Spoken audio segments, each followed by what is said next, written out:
This week in the NBA was historical. We had game winners, dogs sitting courtside at Crypto.com Arena, and old records being shattered while new, more impossible records were set. A lot went down, so let's cover everything that went down this week in the NBA. Chapter 1, last Saturday. It all started in Golden State, where Steph hit the 3,500th three-pointer of his career. Curry connects on his 3,500th career three. To put this into perspective, no other player in NBA history has crossed 3,000 threes ever. And here is Steph, on his way to 4,000. The babyface assassin is incredible. In the fourth quarter of this game, Steph went 7 of 7 from the field. But after hitting this dagger three, he advised the Nets to call an effing timeout. Disrespectful, sure, but in the best way possible. The last time we saw Dillon Brooks in Memphis, he was busy being scapegoated by the Grizzlies franchise. I believe the exact words were, he would not be brought back under any circumstances. But on December 16th, Dillon came back as a Rocket and received a tribute video and a standing ovation. The Memphis Grizzlies ought to be ashamed of themselves for what they tried to do to Dillon Brooks. But I digress. Speaking of standing ovations, Keegan Murray got a standing ovation on this same night after making 12 three-pointers, breaking the Kings record. This amazing performance was only 2 threes shy of the NBA record, which belongs to Klay Thompson, who hit 14 threes against the Bulls in 2018. Meanwhile, OKC's rookie, Chet Holmgren, continues to impress. Against Jokic, the current best player in the world, Chet played some amazing defense. Chet finished the game with 9 blocks, and this was his best block of the night. Underneath and Holmgren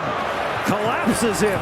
But ultimately, the game would be secured by Shea, who did this to win the game. Daigneault not using a timeout. SGA probing, piercing, spinning, hanging for the lead, and SGA knocks it down with just under a second to go. But this wasn't the only game winner of the night, because MJ's long-lost son was playing against his old team, the Bulls, and he had to remind them what a mistake they made trading him all those years ago. 2 seconds left. Butler, step back for the win. Yes! Jimmy Butler delivers the victory. 118-116. Jimmy's old teammate Embiid has been a monster this season. After putting up an easy 42 and 15 before the third quarter had even ended, Embiid checked out of the game. The Sixers beat the Hornets by 53 points in this game, the worst loss in Hornets franchise history. And with that, Embiid is now averaging more points per game than minutes per game. This hasn't been done since Wilt Chamberlain. In San Antonio, the Spurs have finally decided to adjust and play Wemby at the 5 instead of the 4. Since making the change, the Spurs have gone from being the worst defensive team in the NBA to being a top 5 defense in the league. Oh, Dan, somebody needs a body bag. That was terrible. However, after their one-game win streak, the Spurs are back to losing again. Chapter 2, Sunday night, Kevin Durant touches heaven. One of the NBA's best-kept secrets is the fact that the New Orleans Pelicans have the best broadcast in the entire league, and it's not even close. And a big part of that is Antonio Daniels, who is hands down the most emphatic color analyst in basketball. Does the number 533 mean anything to you? 533. That the amount of days that I haven't played an NBA game? That's the last time you played an NBA game. When Trey Murphy blows by Wemby, Antonio Daniels blesses us again with his legendary energy. Dunk that! Dunk that! Dunk that! How do you really want him to do it? Refs have been super frustrating to both the players and the fans this season, and the tension is starting to peak. When the Rockets faced the Bucks this week, Dillon Brooks and Coach Udoka were ejected at the end of the fourth quarter for arguing a flop call from the refs. I'm not a lip reader, but if I were, I'd say Dillon probably deserved to be tossed out of this one. So it's a parade of Rockets to the tunnel. When Portland faced the Warriors this week, Steph shot 8 threes and missed every single one of them. This broke his streak of consecutive games with a made 3. Reload Curry 3, a warm-up variety. He still can't buy one. And now we have a new NBA record, 268 straight games with a made 3, set by none other than Wardell Stephen Curry II. While Steph struggled offensively in this game, he was still busy making winning plays like this one. And Trace Jackson Davis and Kuminga. Oh, Steph behind the back, and then Moody will dunk it down. Meanwhile, all hell broke loose in Cleveland, where Evan Mobley underwent arthroscopic knee surgery. Darius Garland will also be out for at least 3 weeks after breaking his jaw when he collided with Boston's Kristaps Porzingis. This puts a tremendous amount of pressure on the Cavs, who are now unsure of Donovan Mitchell's future in Cleveland. But the night ended on a positive note with Dame violating Sengun. And a new feeling in Houston. Dame left all alone. Can't do that. Not with that man. While Kevin Durant was busy detonating on the Wizards to win the game. KD down the lane, elevates and detonates at just the right time.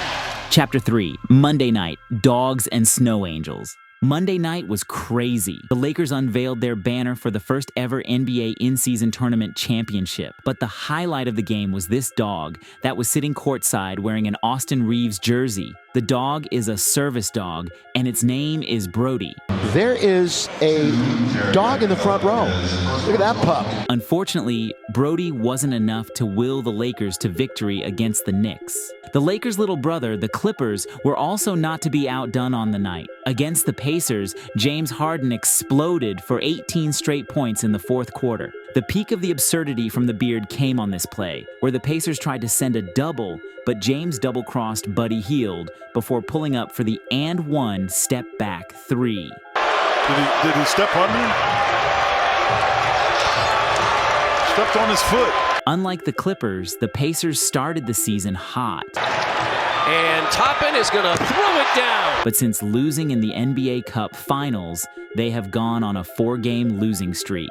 Indiana is on the downswing, while in Clipperland, everything is starting to click. But in Miami, Anthony Edwards' wizardry was on full display. The Wolves have been the best team in the West so far. Anthony Edwards has arrived onto the scene as a bona fide superstar. With less than 40 seconds left in the game, Ant went full MJ to extend the Wolves' lead. Turn around, MJS, the fade from number 5. Meanwhile, things went from horrible to downright catastrophic in Detroit. Cade Cunningham put up an incredible 43 points in a virtuoso performance. However, his career night was still not enough to stop the losing streak. This loss extended the losing streak to 24 straight. But as bad as the Pistons are, no team is more confused than the Chicago Bulls right now. The Bulls' record with Zach was 5-13. The Bulls' record without him is now 6-3. This is great because the team is now winning. But this is probably hurting his trade value because it's becoming more and more clear that he's probably not a winning player. Against the behemoth that is the 76ers, the undermanned Bulls pulled out a gutsy win. Chapter 4, Tuesday night, the return of Ja Wick. Tuesday night had Shaq questioning if it's time to put Steph in the best player of all time conversation. I'm wondering, is it time to start putting him as the best player of all time? And the reason why was because we got a look at Revenge Steph. When Jaylen Brown bully-balled Steph and drew the and one finish, he hit Steph with the too small taunt. And from that point on, pissed off Steph was activated. Steph outscored Jaylen 20-4 the rest of the game. And in overtime, he hit the dagger 3 to beat the Celtics before trolling them with his night-night celebration. Moral of the story, don't poke the bear. Meanwhile, while the Suns were busy losing to Portland, one of the worst teams in the NBA, the world was reintroduced to Ja Morant. It had been exactly 235 days since we saw Ja play after the NBA suspended him for 25 games. And on his first game back, Ja was incredible. Here goes Morant. He spins. Morant scores! And the timer expires. Count the basket. And Ja Morant wins it for the Grizzlies. Show-stopping performance. Chapter 4, Wednesday night, beef stew in Texas. Remember this guy, Brian Dameris, the Mavericks TV analyst who said this when James Harden was traded to the Clippers. Because James, you're not the beard, you're not the system, you're the problem. Well, on this night, the Clippers were in Dallas, so fans were ready to see how this story would unfold. James had an average game, 17-11, but the Claw turned into the fun guy, which was music to Harden's ears. Finish. Look at James Harden loving his teammate, laying it in. On the ensuing Mavericks postgame show, Brian was MIA, so I guess this round goes to Harden. North of the border, the Raptors continue being a struggle franchise because of their stubborn front office. And to make matters worse, the defending champions were visiting. Jokic had an easy 31-15 and toyed with Toronto, throwing up grenade threes to beat the buzzer. Does he know the clock? Nope. And Jokic gets it off just in time. But the best performance of the night was from Embiid, who put up 51 points against the league's best defensive team. Embiid has truly been a monster this season. The Beast of the East is loose. Anthony Edwards tried to will his team in this one, but he was bested by the phantom of the process. And all Ant could do was praise Embiid after being beaten by the process. He's unstoppable, man. I don't see how they lose a game. The night ended with the Celtics embarrassing the Kings in a bounce-back win, and it was Jaylen Brown who ended up catching a body at the rim. The victim, Trey Lyles. Brown brings the house down. Chapter 6, Thursday night. Wembanyama in hell. On Thursday, we inched closer to more history being made. The Pistons, who had lost 24 straight, were playing against a beat-up Jazz team who had 8 players out with injury. Lauri Markkanen, Jordan Clarkson, Keontae George, just to name a few. Tonight was as good a night as any to end the losing streak. Long story short, the Pistons found a way to lose this game as well, and their fans wore paper bags over their heads while chanting, "Sell the team."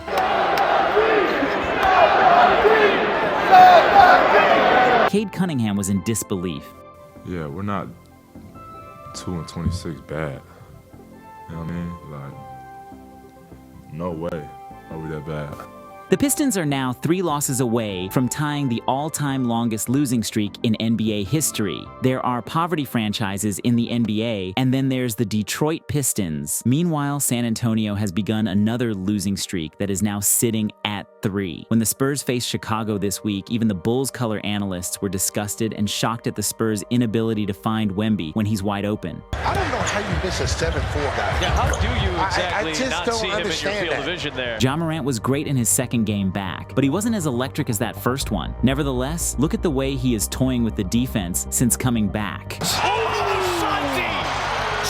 Claus with the holiday delivery.